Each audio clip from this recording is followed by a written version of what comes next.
Hi everybody, it's Honest John again. Now, we have ingrained in us certain natural instincts as to how to handle situations. An example would be what is called the fight or flight response, where adrenaline runs through us and it prepares us to either run away from a threat or to confront it violently. But sometimes our natural instincts don't always really work for us. An example, when you merge into traffic, the best way to do that is to, let's say you're entering a freeway. The best way to do that is to increase your speed, get to the point where you're doing about the same speed as the traffic that you're trying to merge into, and that way you can merge more easily and safely.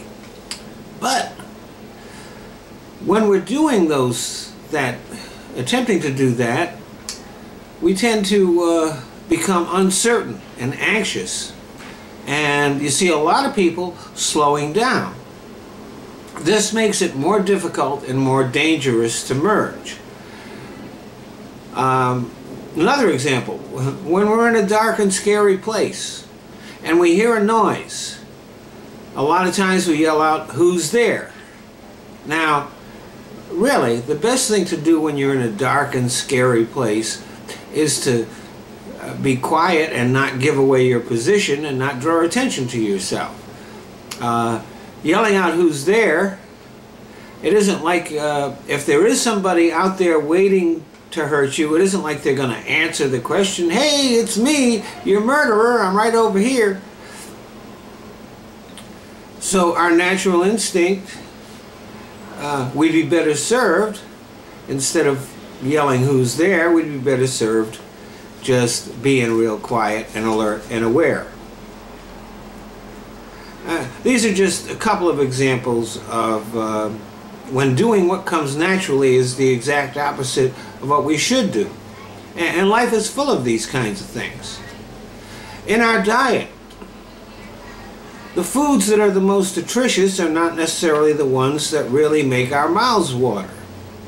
It would be really nice if broccoli tasted like chocolate and spinach tasted like steak, but they don't. Let's face it, when was the last time you had a craving for broccoli?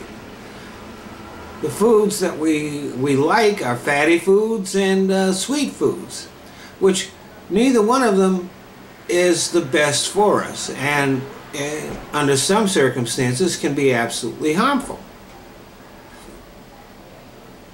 One of our most important assets as human beings is the ability to rein in our instincts, to eat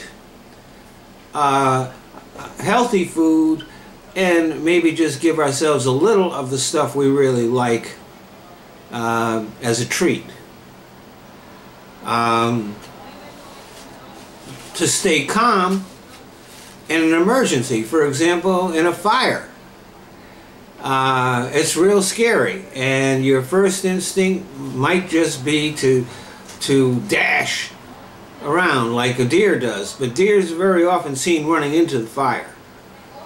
You have to stay calm, assess the situation, and say, what's my best way of getting away from the fire? What's my best way of getting out?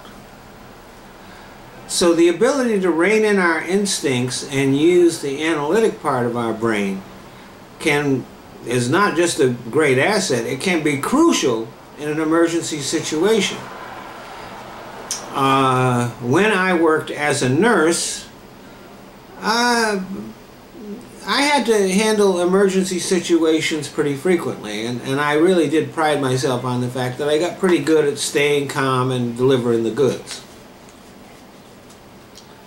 And see, leadership, having that person stay calm, helps other people to stay calm and to not act on their instincts, but to work to handle the situation in the best way possible. Fear and anger are our greatest impediments to rational action, both as an individual and as a group. Take, for example, our response to 9/11. We were afraid, we were angry. And our leaders, instead of helping us to get calm and to analyze the best way to handle the situation, they stoked our fears. They played to our fears. And as a result, we got the Patriot Act. And we blundered into 2 wars and all of this stuff, which made things worse instead of making things better. The financial crisis.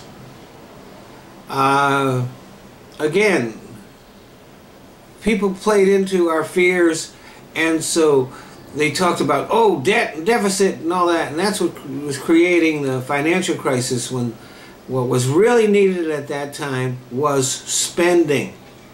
It still is needed.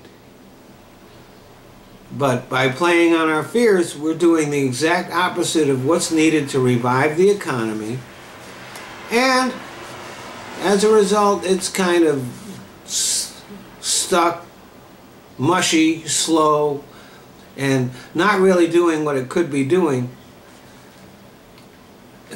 What we've done is drawn out and made a recession worse because our leaders pointed at the wrong things and emphasized the wrong things.